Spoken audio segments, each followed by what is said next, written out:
Hello everyone, कैसे हो आप सब। एक बार पुनः स्वागत है आप सभी का हमारे अपने YouTube channel Shiv coaching classes पर। उम्मीद करते हैं आप सभी मस्त होंगे, बेहतर होंगे, आप सभी की पढ़ाई भी अच्छे से चल रही होगी। तो देखिए आज की इस वीडियो में यहाँ पे हम एक इंपॉर्टेंट टॉपिक देखने वाले हैं और आज का जो हमारा टॉपिक है उसमें हम देखेंगे लैक ऑपरांड मॉडल क्या होता है। साथ ही साथ हम देखेंगे ऑपरांड मॉडल क्या होता है, लैक ऑपरांड मॉडल की पूरी क्रियाविधि आज की इस वीडियो में यहाँ पे हम समझने वाले हैं। आपके पेपर के पॉइंट ऑफ व्यू से काफी इंपॉर्टेंट क्वेश्चन है और लगभग कई बार आपके एग्जाम में पूछा भी जा चुका है। ये क्वेश्चन काफी इंपॉर्टेंट है, आपके एग्जाम में, बोर्ड एग्जाम में भी आने की इस क्वेश्चन की पूरी संभावना है। तो चलिए सीधे वीडियो को स्टार्ट करते हैं। सबसे पहले समझते हैं लैक ऑपरांड मॉडल क्या है। तो देखिए ऑपरांड मॉडल या लैक ऑपरांड मॉडल को समझने से पहले हमको यहाँ पे दो क्रियाविधि समझनी जरूरी है। देखिए सबसे पहली बात क्या है कि जो हमारा लैक ऑपरांड मॉडल है ये सबसे पहले किसी भी प्रोकैरियोटिक कोशिका के अंदर इसकी खोज हुई, यानी कि प्रोकैरियोटिक कोशिका के अंदर इसको देखा गया। तो हमारे पास मान लीजिए कोई एक प्रोकैरियोटिक कोशिका है, ये हमारे पास मान लीजिए क्या है, एक प्रोकैरियोटिक कोशिका जिसको हम बोलते हैं ई कोलाई। ई कोलाई क्या है, एक बैक्टीरिया होता है जो कि एक प्रोकैरियोटिक कोशिका। तो हमारे पास यहाँ पे क्या है, ई कोलाई है। अब इस ई कोलाई के अंदर क्या होता है, इस ई कोलाई के अंदर ये उस ई कोलाई का क्या है, डीएनए हो गया। ठीक है, अब यहां पे आपको समझना है कि इस ई कोलाई को हम एक ऐसे पात्र में रख देते हैं, किसमें, एक ऐसे पात्र में रख देते हैं जिस पात्र में क्या हो, जिस पात्र में लैक्टोज भरा हो। क्या भरा हो, जिस पात्र में लैक्टोज भरा हो। यहां पे आप लिख सकते हैं जिस पात्र में क्या भरा हो, लैक्टोज भरा हो। तो लैक्टोज आपको पता है क्या होता है, लैक्टोज एक डाइसैकेराइड है। क्या है, डाइसैकेराइड होता है। तो अब ये जो हमारी ई कोलाई है, यहां पे आप नाम भी लिख लेंगे, ये क्या है, ये है ई कोलाई। ई कोलाई क्या है, एक बैक्टीरिया है जो कि प्रोकैरियोटिक होती है। तो यह एक हमारे पास प्रोकैरियोटिक कोशिका है जिसका नाम हमने क्या लिखा है, ई कोलाई। यानी कि ई कोलाई एक हमारे पास बैक्टीरिया जो कि एक्चुअल में प्रोकैरियोटिक कोशिका है एक। तो ई कोलाई हमने लिया है, इस ई कोलाई का क्या है, ये डीएनए है। अब हम क्या करेंगे कि इसको एक ऐसे माध्यम में रखते हैं जिसका माध्यम क्या हो, लैक्टोज हो, मतलब जिसमें लैक्टोज भरा होता है। अब क्या होगा, ये लैक्टोज जो है इसके अंदर लैक्टोज क्या करेंगे, इस ई कोलाई के कोशिका द्रव्य में प्रवेश करेंगे। कहां प्रवेश करेंगे, कोशिका द्रव्य में प्रवेश करेंगे। और ये जो हमारा लैक्टोज है ना, इस लैक्टोज जो होता है, लैक्टोज को तोड़ने के लिए कुछ एंजाइम की आवश्यकता पड़ती है। क्या पड़ती है, लैक्टोज को तोड़ने के लिए कुछ एंजाइम की आवश्यकता पड़ती है। आपको याद रखना है, लैक्टोज को तोड़ने के लिए कुछ एंजाइम की आवश्यकता पड़ती है। बिना एंजाइम के लैक्टोज नहीं टूटेगा। तो लैक्टोज को तोड़ने के लिए कुछ एंजाइम की आवश्यकता पड़ती है। तो आपको यहां पे याद रखना है, लैक्टोज को तोड़ने के लिए कुछ एंजाइम की आवश्यकता पड़ती है। तो ये हमने लिख लिया एंजाइम। अब देखिए एंजाइम की उपस्थिति में अब लैक्टोज किसमें टूटेगा, लैक्टोज चूंकि डाइसैकेराइड है तो किसमें किसमें टूटेगा, लैक्टोज हमारा टूटेगा किसमें किसमें, ये हमारा टूटेगा किसमें किसमें, ग्लूकोज में टूटेगा और किसमें टूटेगा, ग्लैक्टोज में टूटेगा। किसमें किसमें टूटेगा, ये हमारा टूटेगा ग्लूकोज में, एक तो टूट जाएगा हमारा ग्लूकोज में और दूसरा टूट जाएगा किसमें, ग्लैक्टोज में। तो आपको सबसे पहले तो एक क्रियाविधि ये पता होनी चाहिए कि लैक्टोज को तोड़ने के लिए कुछ एंजाइम की आवश्यकता होती है और उस एंजाइम की उपस्थिति में लैक्टोज जो है टूट जाएगा किसमें किसमें, ग्लूकोज में और ग्लैक्टोज में टूट जाएगा। ठीक है, तो सबसे पहले तो आपको ये चीजें इतनी पता होनी चाहिए। तो आपको सबसे पहले केवल और केवल ये पता होना चाहिए कि जो हमारा क्या है, पूरा का पूरा ये हमारा ऑपरांड मॉडल है। इस ऑपरांड मॉडल को समझने से पहले हमको एक चीज समझनी होगी कि जो हमारा ई कोलाई है एक क्या होता है, एक प्रोकैरियोटिक कोशिका है। और सबसे पहले जो ऑपरांड मॉडल समझाया गया है वो प्रोकैरियोटिक कोशिका में ही समझाया गया है। तो ई कोलाई के अंदर डीएनए है और इसको हम एक ऐसे माध्यम में रख देते हैं, इस ई कोलाई को, जिसका माध्यम क्या हो, लैक्टोज हो। अब लैक्टोज इस ई कोलाई के कोशिका द्रव्य में प्रवेश करने की कोशिश करेंगे। तो लैक्टोज हमारा अब टूट जाएगा एंजाइम की उपस्थिति में, किसमें किसमें, ये हमारा टूट जाएगा ग्लूकोज में और ग्लैक्टोज में। तो पहली क्रियाविधि तो आपको ये पता होनी चाहिए। अब इसके बाद एक चीज आपको और पता होनी चाहिए, वो चीज क्या है, आप यहां पे पढ़ चुके हैं कि जो हमारा मान लीजिए क्या है, डीएनए है। तो ये हमारा मान लीजिए क्या है, डीएनए है। अब इस डीएनए में क्या होते हैं, बहुत सारे जीन यहां पे उपस्थित होते हैं। क्या होते हैं, डीएनए में बहुत सारे जीन उपस्थित होते हैं। तो ये डीएनए में अब यहां पे बहुत सारे क्या है, जीन उपस्थित हैं। अब डीएनए में क्या होगा, एक एंजाइम आकर के एक यहां पे एंजाइम आएगा, हाँ, जिसका नाम क्या है, आरएनए पॉलीमरेज। तो यहां पे एक एंजाइम आकर के क्रिया करेगा जिसका नाम क्या है, आरएनए पॉलीमरेज। क्या नाम है जिसका, आरएनए पॉलीमरेज। तो यहां पे एक एंजाइम आकर के क्रिया करेगा आरएनए पॉलीमरेज। और डीएनए से हमारा क्या बन जाएगा, एमआरएनए बन जाएगा। क्या बन जाएगा, डीएनए से हमारा इस प्रकार से एक एमआरएनए बन जाएगा। ये हमारा क्या बन गया, एमआरएनए, यानी कि मैसेंजर आरएनए। तो आपको पता है कि डीएनए से एमआरएनए बनने की क्रिया क्या कहलाती है, अनुलेखन या ट्रांसक्रिप्शन कहलाती है। तो आपको यह भी पता है कि हमारा डीएनए है, डीएनए में क्या होते हैं, बहुत सारे जीन्स होते हैं। अब यहां पे जब पॉलीमरेज एंजाइम आकर के डीएनए में क्रिया करता है तो डीएनए पे अनुलेखन की क्रिया होती है, जिसके परिणाम स्वरूप हमारा एमआरएनए का निर्माण होता है। अब फिर इस एमआरएनए से क्या होता है, ट्रांसलेट होता है, ट्रांसलेशन होता है, जिसको हम अनुवादन बोलते हैं। और उसके परिणाम स्वरूप किसका निर्माण हो जाता है, प्रोटीन का निर्माण हो जाता है। किसका निर्माण हो जाता है, इसके परिणाम स्वरूप प्रोटीन का निर्माण हो जाता है। और प्रोटीन ही क्या होते हैं, एंजाइम होते हैं, अर्थात सभी एंजाइम प्रोटीन होते हैं। तो आपको इतनी दो क्रियाविधि समझनी है। अगर आपको लैक ओपरान मॉडल समझना है तो सबसे पहले आपको दो चीजें समझनी है, और उन दो चीजों में से दोनों चीजें क्या है कि हमारे पास एक इकोलाई है, प्रोकैरियोटिक कोशिका है, इसके अंदर डीएनए उपस्थित है, और इसको एक हम ऐसे माध्यम में रखेंगे जिसका माध्यम क्या होता है, लैक्टोज होता है, यानी कि जिसमें लैक्टोज होता है। अब लैक्टोज का क्या होगा, लैक्टोज टूटेगा एंजाइम की उपस्थिति में, ग्लूकोज में टूटेगा और किसमें टूटेगा, ग्लैक्टोज में टूटेगा। तो लैक्टोज को तोड़ने के लिए एंजाइम की आवश्यकता होती है, और इन एंजाइमों के द्वारा जिन जीन का संश्लेषण किया जाएगा, इसी मॉडल को हम बोलते हैं लैक ओपरान मॉडल। तो उम्मीद करता हूं सबसे पहले तो आपको लैक ओपरान मॉडल क्या है आपको यह समझना है। तो लैक ओपरान मॉडल क्या है, लैक ओपरान का मतलब होता है, लैक शब्द का मतलब होता है यहां पे लैक्टोज। क्या होता है, लैक शब्द का मतलब है यहां पे लैक्टोज, और ओपरान का मतलब क्या होता है, जीनों का समूह। तो यानी आपको याद रखना है कि लैक्टोज को तोड़ने के लिए एंजाइमों के द्वारा जिन जीन का संश्लेषण किया जाएगा, इसी प्रक्रिया को हम बोलेंगे लैक ओपरान मॉडल। तो चलिए सबसे पहले हम समझते हैं कि लैक ओपरान मॉडल में सबसे पहले हम समझते हैं ओपरान मॉडल है क्या। तो चलिए, प्रोकैरियोटिक कोशिकाओं में जो प्रोकैरियोटिक कोशिकाएं होती है, आपको पता है ऐसी कोशिकाएं जिनके अंदर स्पष्ट केंद्रक नहीं पाया जाता है, केंद्रक के चारों तरफ केंद्र की झिल्ली नहीं पाई जाती है, उसे हम बोलते हैं प्रोकैरियोटिक कोशिका।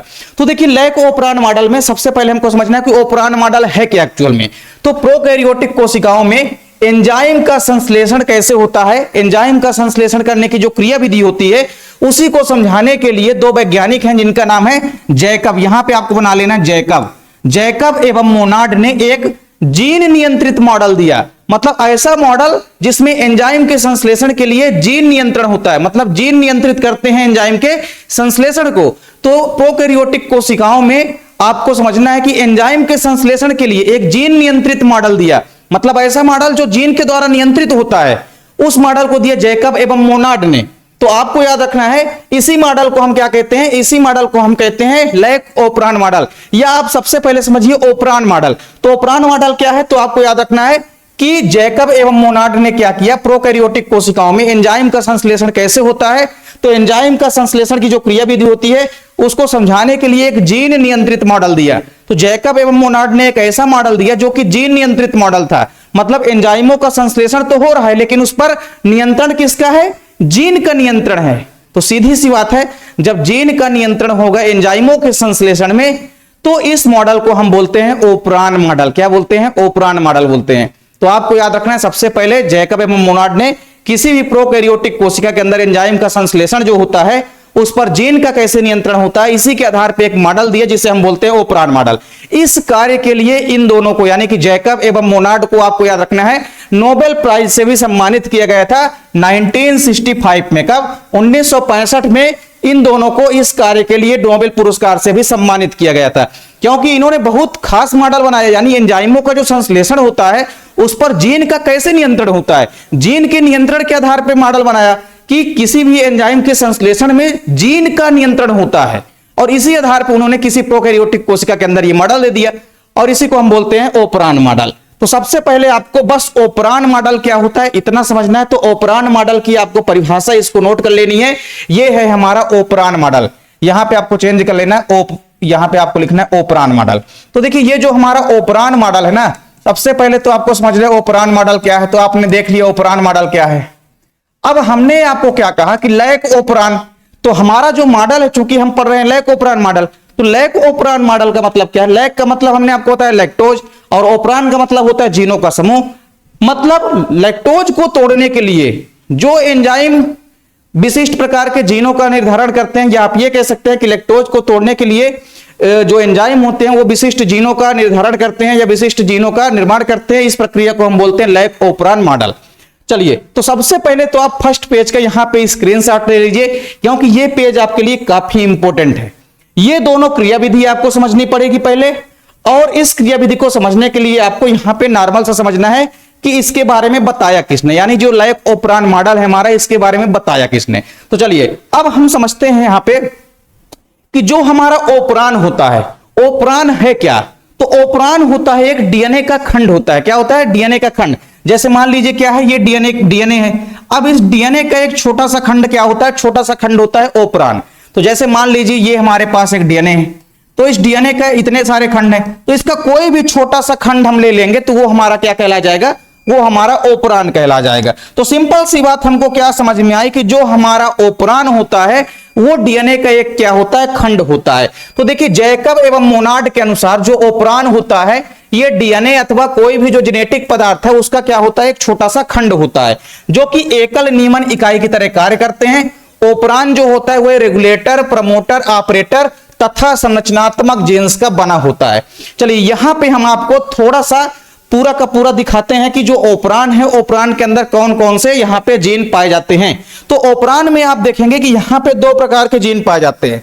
जो हमारा ओपरान होता है, देखिए ओपरान में दो प्रकार के जीन पाए जाते हैं। एक होता है नियंत्रक जीन। चलिए यहां पे एक हम ओपरान की संरचना बनाते हैं। तो ओपरान की संरचना हम एक यहां पे बना रहे हैं। देखिए तो सिंपल सी ओपरान की संरचना आपको बना लेनी है। तो ये हमारे पास क्या है? एक ओपरान की संरचना है। तो ओपरान की संरचना आपको बिल्कुल ऐसे ही बनाना है जैसे कि यहां पे हम बना रहे हैं। तो चलिए ये हमारे पास क्या है? एक ओपरान की संरचना है।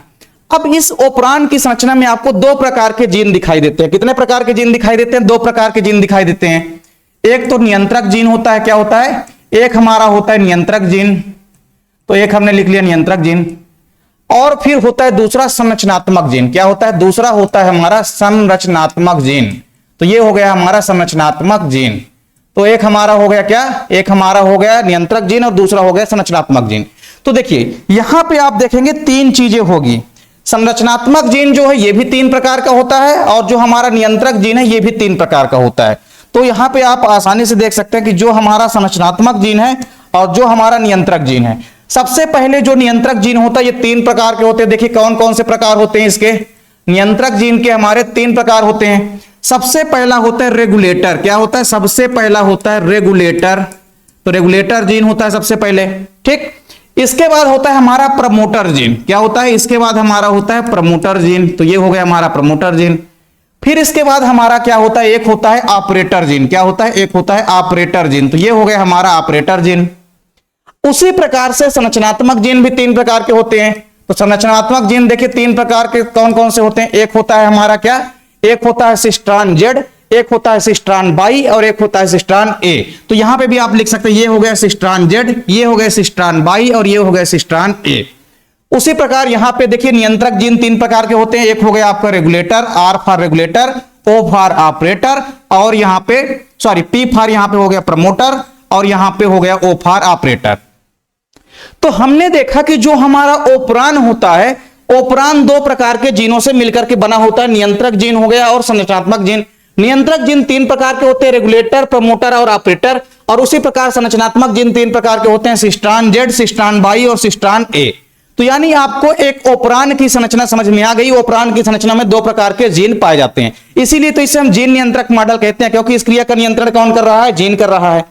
अब देखिए यहां पे होगा क्या? जो संरचनात्मक जीन होगा, इन संरचनात्मक जीन के अंदर एमआरएनए का निर्माण होगा, और फिर उस एमआरएनए से फिर क्या होगा? एंजाइमों का संश्लेषण होगा। अब इन एमआरएनए का निर्माण होगा कि नहीं? इन संरचनात्मक जीनों के द्वारा, इन संरचनात्मक जीनों के द्वारा एमआरएनए का निर्माण होगा कि नहीं होगा, यह किस पर डिपेंड करता है? यह डिपेंड करता है नियंत्रक जीन पे। क्योंकि जो एमआरएनए होता है, एमआरएनए का जो निर्माण होता है, आपने देखा है कि एक विशिष्ट प्रकार के एंजाइम की उपस्थिति में होता है, जिसको हम बोलते हैं आरएनए पॉलीमरेज। तो जब तक आरएनए पॉलीमरेज एंजाइम इस सिस्ट्रान जेड बाई और ए यानी कि संरचनात्मक जीन पे नहीं आएगा, तब तक इनके अंदर एमआरएनए का निर्माण नहीं होगा। और जो आरएनए पॉलीमरेज एंजाइम होता है वो किस पर पाया जाता है? वो पाए जाते हैं नियंत्रक जीन पे। तो जब तक नियंत्रक जीन से होकर के आरएनए पॉलीमरेज एंजाइम नहीं आएगा संरचनात्मक जीन पर, यानी इस जेड बाई और ए वाले भाग में नहीं आएगा, तब तक इसके अंदर आप देखेंगे कि एमआरएनए का निर्माण नहीं होगा। तो चलिए यहां पे अब हम क्रमशः एक एक करके समझते हैं कि जो हमारा नियंत्रक जीन है इसके तीनों प्रकार जो है रेगुलेटर, प्रमोटर और ऑपरेटर, इनके काम क्या क्या हैं, और फिर इसके बाद जो संरचनात्मक जीन है इसका काम क्या क्या है। तो सबसे पहले यहां पे हम देखिए समझते हैं नियंत्रक जीन के प्रकारों को। तो नियंत्रक जीन का जो पहला प्रकार है, यानी एक ओपरान की अगर संरचना की हम बात करते हैं तो उसमें सबसे पहले हमको एक रेगुलेटर जीन दिखाई देता है। क्या दिखाई देता है? इसमें हमको एक जीन दिखाई देता है जिसको हम बोलते हैं रेगुलेटर जीन। क्या बोलते हैं? Regulator gene. तो देखिए रेगुलेटर जीन जो होता है, सबसे पहले आपको समझना है कि जो हमारा ओपरान का रेगुलेटर जीन होता है यह निर्धारित करता है कि संरचनात्मक जीन्स का अनुलेखन होना चाहिए अथवा नहीं। मतलब जो हमारे संरचनात्मक जीन है सिस्ट्रान जेड, सिस्ट्रान वाई और सिस्ट्रान ए, इनका अनुलेखन होना है कि नहीं होना है, ये कौन निर्धारित करेगा? ये निर्धारित करेगा रेगुलेटर जीन। तो देखिए यह रेगुलेटर जीन क्या करता है, एक विशेष प्रकार से दमनकारी प्रोटीन का निर्माण करता है। ये इंपॉर्टेंट चीज है, रेगुलेटर जीन का ये मेन वर्क है, ये दमनकारी प्रोटीन का यानी रिप्रेसर प्रोटीन का निर्माण करता है। और यह प्रोटीन क्या करती है कि ऑपरेटर जीन के साथ संबद्ध हो जाती है और उसकी क्रियाविधि को बाधित करती है, और दमनकारी प्रोटीन सक्रिय अथवा निष्क्रिय दोनों अवस्था में पाए जाते हैं। तो चलिए यहां पे हमको समझना है थोड़ा सा, यहां पे आपको बस इतना समझना है, हमारे पास क्या है, दो प्रकार के जीन हैं, एक तो होता है नियंत्रक जीन, दूसरा होता है संरचनात्मक जीन। तो संरचनात्मक जीन जो होते हैं ये 3 प्रकार के होते हैं, नियंत्रक जीन भी 3 प्रकार के। नियंत्रक जीन का पहला प्रकार है आर फॉर रेगुलेटर। तो ये है हमारा आर फॉर रेगुलेटर। अब ये रेगुलेटर जीन जो होता है इसके अंदर क्या होता है, दमनकारी प्रोटीन का निर्माण होता है। तो दमनकारी प्रोटीन का निर्माण कैसे होगा? तो देखिए अब इस पे आएगा, ये जो हमारा रेगुलेटर जीन है इस पे एक एंजाइम आकर के क्रिया करेगा जिसका नाम क्या है, आरएनए पॉलीमरेज। तो ये आरएनए पॉलीमरेज एंजाइम आएगा और रेगुलेटर जीन के साथ संबद्ध हो जाएगा। तो जब संबद्ध हो जाएगा तो इस रेगुलेटर जीन से आप देखेंगे किसका निर्माण होगा, एमआरएनए का निर्माण होगा। तो उसके परिणाम स्वरूप कुछ यहां पे छोटे छोटे प्रोटीन संश्लेषण के लिए मोनोमर बनेंगे। क्या बनेंगे? कुछ मोनोमर बनेंगे जो कि प्रोटीन का संश्लेषण करेंगे, और इन मोनोमर से 4 की संख्या में मिल करके ये मोनोमर क्या करेंगे, एक दमनकारी प्रोटीन का निर्माण कर देते हैं। इसको हम रिप्रेसर प्रोटीन भी कहते हैं। क्या कहते हैं? दमनकारी प्रोटीन को हम रिप्रेसर प्रोटीन भी कहते हैं। तो ये दमनकारी प्रोटीन जो होते हैं सक्रिय भी होते हैं और निष्क्रिय भी होते हैं। तो ये दोनों हो सकते हैं, सक्रिय अथवा निष्क्रिय दोनों प्रकार के होते हैं, सक्रिय अथवा निष्क्रिय दोनों प्रकार के होते हैं। तो ये आपने देखा कि जो रेगुलेटर जीन का काम होता है, रेगुलेटर जीन का काम होता है एक दमनकारी प्रोटीन का निर्माण करना, और ये दमनकारी प्रोटीन यह निर्धारित करेगी कि इस संरचनात्मक जीन का, पूरे के पूरे संरचनात्मक जीन का अनुलेखन होना है या नहीं। ये कौन निर्धारित करेगा? दमनकारी प्रोटीन निर्धारित करेगा। तो दमनकारी प्रोटीन अगर मान लीजिए सक्रिय अवस्था में है तो वो आकर के यहां पे क्या हो जाती है, ऑपरेटर पे व्यवस्थित हो जाती है, और आरएनए पॉलीमरेज एंजाइम इधर नहीं आ पाता है संरचनात्मक जीन साइड, और इनके अंदर अनुलेखन की क्रिया नहीं हो पाती है। लेकिन वहीं अगर दमनकारी प्रोटीन निष्क्रिय अवस्था में है तब ये पूरे के पूरे जो आरएनए पॉलीमरेज एंजाइम है ये तो चाहिए, किसको चाहिए? ये चाहिए संरचनात्मक जीन को। जब तक संरचनात्मक जीन के अंदर यहां पे आएगा नहीं पूरा का पूरा आरएनए पॉलीमरेज एंजाइम, तब तक अनुलेखन की क्रिया तो होगी ही नहीं, और जब अनुलेखन की क्रिया नहीं होगी तो एमआरएनए का निर्माण नहीं होगा, और जब एमआरएनए का निर्माण नहीं होगा तो प्रोटीन यानी कि एंजाइम का निर्माण भी नहीं होगा। तो सबसे जरूरी चीज क्या है कि इस संरचनात्मक जीन का अगर ट्रांसलेशन या ट्रांसक्रिप्शन या अनुलेखन होना है तो उसके लिए हमको चाहिए ये एंजाइम, जिसको हम बोलते हैं, क्या बोलते हैं, जिसको हम आरएनए पॉलीमरेज एंजाइम। तो ये आरएनए पॉलीमरेज एंजाइम चाहिए किसको? इस संरचनात्मक जीनों को। जब तक ये आरएनए पॉलीमरेज एंजाइम नहीं आएगा इनके पास तब तक ये अनुलेखन नहीं कर पाएंगे, यानी कि ट्रांसक्रिप्शन इनके अंदर नहीं हो पाएगा। तो आपको बस इतना समझना है कि रेगुलेटर जीन का काम क्या है। तो रेगुलेटर जीन क्या करती है, ये रेगुलेटर जीन एक दमनकारी प्रोटीन का निर्माण करती है। तो रेगुलेटर जीन कैसे निर्माण करेगी दमनकारी प्रोटीन का? तो सबसे पहले तो इस पे आरएनए पॉलीमरेज एंजाइम आकर के क्रिया करेगा, तब ये क्या करेगा, एमआरएनए बनाएगा। उसके बाद एमआरएनए से क्या होगा, ट्रांसलेशन होगा यानी कि अनुवादन होगा, जिसके चलते कुछ मोनोमर बनेंगे यहाँ पे, और ये मोनोमर 4 की संख्या में मिलकर के एक दमनकारी प्रोटीन का निर्माण करेंगे। तो रेगुलेटर जीन का वर्क जो है उम्मीद करता हूं कि आपको समझ में आ गया होगा। चलिए अब हम बात करते हैं किसकी, प्रमोटर जीन की।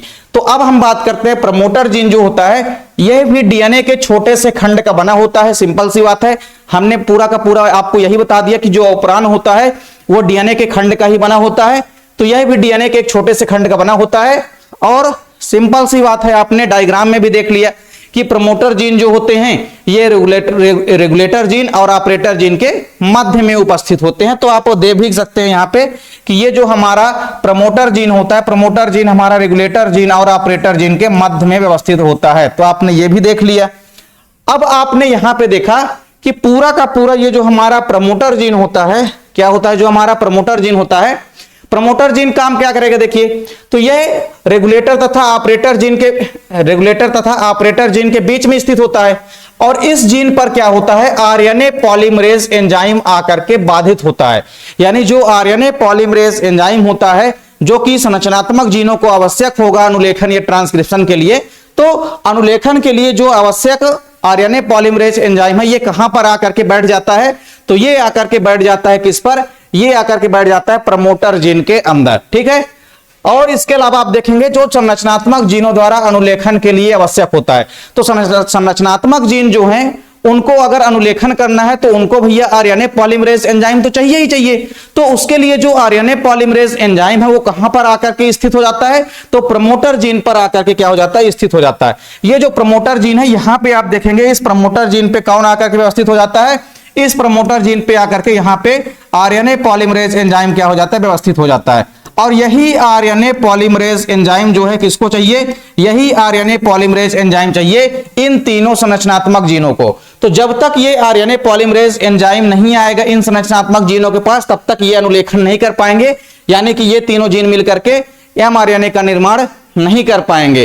तो अब हमारा चूंकि जो संरचनात्मक जीनों के द्वारा अनुलेखन की क्रिया होनी है उसके लिए जो हमारा आवश्यक आरएनए पॉलीमरेज एंजाइम है ये किस पर आकर के बैठ जाता है, तो ये आकर के स्थित हो जाता है किस पर, इस प्रमोटर जीन पर। किस पर, प्रमोटर जीन पर। तो प्रमोटर जीन आपको याद रखना है कि यह रेगुलेटर जीन और ऑपरेटर जीन के मध्य में उपस्थित होता है और संरचनात्मक जीनों के लिए जो आवश्यक आरएनए पॉलीमरेज एंजाइम है वो आकर के इसी प्रमोटर जीन में व्यवस्थित होता है। तो दोनों चीजें उम्मीद करता हूं आपको समझ में आ गई होगी।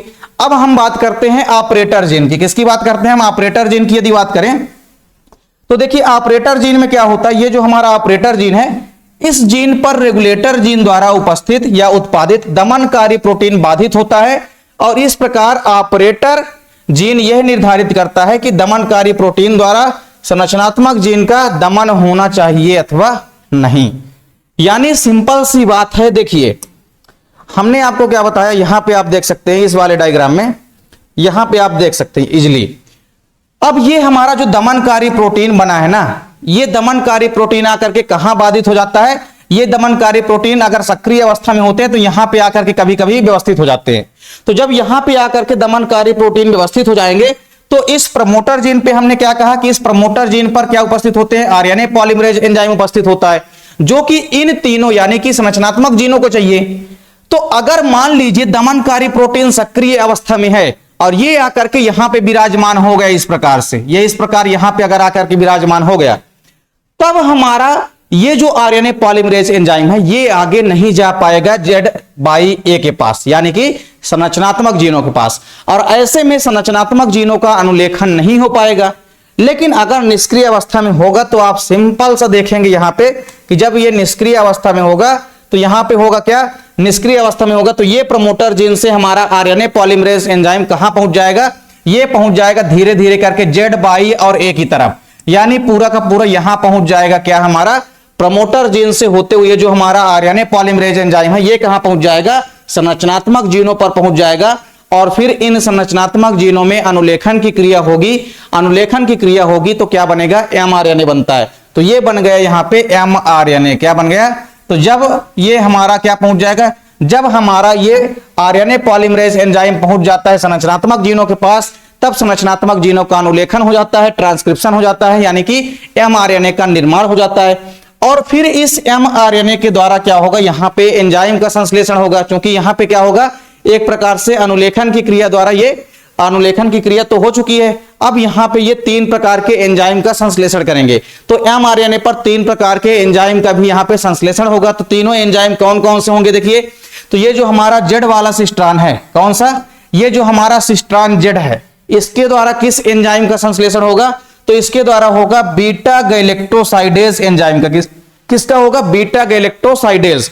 वहीं इसके अलावा आप देखेंगे, इसके अलावा जो हमारा दूसरा है सिस्ट्रान बाई वाला संरचनात्मक जीन है, इसके द्वारा एक एंजाइम का संश्लेषण होता है जिसको हम बोलते हैं बीटा गैलेक्टोसाइडेज परमिएज। क्या बोलते हैं, बीटा गैलेक्टोसाइडेज परमिएज। वहीं एक जो हमारा सिस्ट्रान ए है, इस सिस्ट्रान ए के द्वारा एक एंजाइम बनेगा जिसको हम बोलते हैं क्या, जिसको हम बोलते हैं बीटा गैलेक्टोसाइडेज ट्रांस एसिटाइलेज। तो 3 प्रकार के एंजाइमों का संश्लेषण होता है और यही एंजाइम क्या करेंगे, जीनों को नियंत्रित करेंगे, जीन का निर्माण करेंगे और वही जीन फिर क्या करेंगे, लैक्टोज को तोड़ने का काम करेंगे। तो लैक्टोज को तोड़ने के लिए हमने आपको क्या बताया कि कुछ एंजाइमों की आवश्यकता होती है और उन एंजाइमों का निर्माण हो चुका है कहां पे, तो संरचनात्मक जीनों के अंदर हो चुका होता है। तो यही तीनों प्रकार के एंजाइम मिल करके ही क्या करते हैं, लैक्टोज का विघटन करते हैं, यानी कि तोड़ने का काम करेंगे। इसके बाद एक और बचा है हमारा संरचनात्मक जीन। तो संरचनात्मक जीन में हमने आपको पहले ही बता दिया कि संरचनात्मक जीन में क्या होता है, संरचनात्मक जीन 3 प्रकार के होते हैं। इन्हें हम सिस्ट्रान जेड, सिस्ट्रान बाई और सिस्ट्रान ए के द्वारा निरूपित करते हैं। ये क्रमशः क्या क्या करते हैं, बीटा गैलेक्टोसाइडेज, बीटा गैलेक्टोसाइडेज परमिएज और बीटा गैलेक्टोसाइडेज ट्रांस एसिटाइलेज नामक एंजाइम का संश्लेषण के लिए उत्तरदायी होते हैं। तो वही चीज हमने यहां पे आपको डायरेक्टली बता दी कि ये जो हमारा संरचनात्मक जीन है ये 3 प्रकार के एंजाइमों का भी संश्लेषण करेगा और संरचनात्मक जीन 3 प्रकार के होते हैं, सिस्ट्रान जेड, सिस्ट्रान बाई और सिस्ट्रान ए। चलिए एक बार यहां पे आपको जल्दी से पूरा का पूरा रिवीजन कराते हैं। तो हमने आपको क्या बताया, सबसे पहले हमने आपको ये बताया कि जो लैक ओपरान मॉडल है, इस लैक ओपरान में लैक का मतलब होता है लैक्टोज, ओपरान का मतलब होता है जीनों का समूह, यानी लैक्टोज को तोड़ने के लिए एंजाइमों के द्वारा जो जीन का संश्लेषण किया जाता है ये है हमारा लैक ओपरान मॉडल। तो ओपरान मॉडल क्या है, सबसे पहले जैकब एवं मोनार्ड ने क्या किया, किसी भी प्रोकैरियोटिक कोशिका के अंदर एंजाइम का संश्लेषण कैसे होता है, एंजाइम का संश्लेषण आपने देखा ना कि लास्ट में एंजाइम का संश्लेषण हो चुका है। तो एंजाइम का संश्लेषण समझाने के लिए बताया कि एंजाइम का संश्लेषण जो है एक जीन नियंत्रित मॉडल के द्वारा होता है जिसे हम बोलते हैं ओपरान मॉडल। फिर उन्होंने बताया कि ओपरान क्या होता है, तो ओपरान जो होता है डीएनए का एक छोटा सा खंड होता है और उस ओपरान के एक खंड में 2 प्रकार के जीन दिखाई देते हैं, नियंत्रक जीन और संरचनात्मक जीन दिखाई देता है। नियंत्रक जीन 3 प्रकार का होता है, रेगुलेटर, प्रमोटर और ऑपरेटर। उसी प्रकार संरचनात्मक जीन यानी कि स्ट्रक्चरल जीन्स भी 3 प्रकार के होते हैं, सिस्ट्रान जेड, सिस्ट्रान बाई और सिस्ट्रान ए। हमने आपको बताया कि रेगुलेटर जीन जो होता है, रेगुलेटर जीन क्या करता है, एक दमनकारी प्रोटीन का निर्माण करता है जो कि यह निर्धारित करता है कि संरचनात्मक जीन का अनुलेखन होना है कि नहीं। इसके बाद हमने आपको क्या बताया, प्रमोटर जीन होता है जो कि रेगुलेटर और ऑपरेटर जीन के मध्य में व्यवस्थित होता है। और प्रमोटर जीन का काम क्या होता है, प्रमोटर जीन क्या करता है, अनुलेखन के लिए संरचनात्मक जीन्स को जो एंजाइम चाहिए यानी कि आरएनए पॉलीमरेज एंजाइम जो चाहिए संरचनात्मक जीन्स को, वो आकर के कहां पे स्थित होता है, वो प्रमोटर जीन पर ही आकर के व्यवस्थित होता है। फिर हमारा आता है ऑपरेटर जीन। ऑपरेटर जीन यह निर्धारित करेगा कि दमनकारी प्रोटीन के द्वारा दमन होना है कि नहीं, यानी अनुलेखन होना है कि नहीं किसी भी प्रकार से संरचनात्मक जीनों का। तो अगर दमनकारी प्रोटीन सक्रिय अवस्था में आकर के नहीं जुड़ते हैं ऑपरेटर के माध्यम से या ऑपरेटर से, तो हमारा प्रमोटर पे उपस्थित जो आरएनए पॉलीमरेज एंजाइम होता है ये कहां पहुंच जाता है, ये पहुंच जाता है संरचनात्मक जीनों के पास और संरचनात्मक जीनों के द्वारा एमआरएनए की प्रक्रिया का निर्माण हो जाता है, यानी कि संरचनात्मक जीनों का अनुलेखन हो जाता है जिसके चलते एमआरएनए का निर्माण हो जाता है। और इस एमआरएनए से फिर आप देखेंगे कि तीनों प्रकार के जो सिस्ट्रान जेड, सिस्ट्रान बाई और सिस्ट्रान ए थे, ये तीनों एक अलग अलग प्रकार के एंजाइम का संश्लेषण करते हैं। तो एक जो है किसका किसका संश्लेषण करते हैं आपने देख लिया है, तो 3 प्रकार के एंजाइमों का संश्लेषण करते हैं और यही एंजाइम फिर मिलकर के क्या करते हैं, लैक्टोज का विघटन करते हैं। तो इस प्रकार से लैक्टोज को तोड़ने के लिए या लैक्टोज का विघटन करने के लिए जो एंजाइम आवश्यक होते हैं उनके निर्माण की प्रक्रिया, यही पूरी प्रक्रिया कहलाती है लैक ओपरान मॉडल। तो इस प्रकार से उम्मीद करता हूं कि लैक ओपरान मॉडल क्या होता है, इसकी क्रियाविधि क्या है, ये आपको समझ में आ गई होगी। कोई बहुत बड़ा टॉपिक नहीं है लेकिन आपके एग्जाम के पॉइंट ऑफ व्यू से काफी इंपॉर्टेंट है। तो इस बार आपके एग्जाम में आने की पूरी संभावना है। तो उम्मीद करता हूं वीडियो आपको पसंद आई होगी। वीडियो अगर आपको अच्छी लगे तो लाइक कमेंट जरूर किया करें आप लोग, और अगर आप लोग चैनल पे नए हैं तो चैनल को सब्सक्राइब जरूर कर लें। मिलते हैं आप लोगों से नेक्स्ट वीडियो में, तब तक के लिए जय हिंद, वंदे मातरम।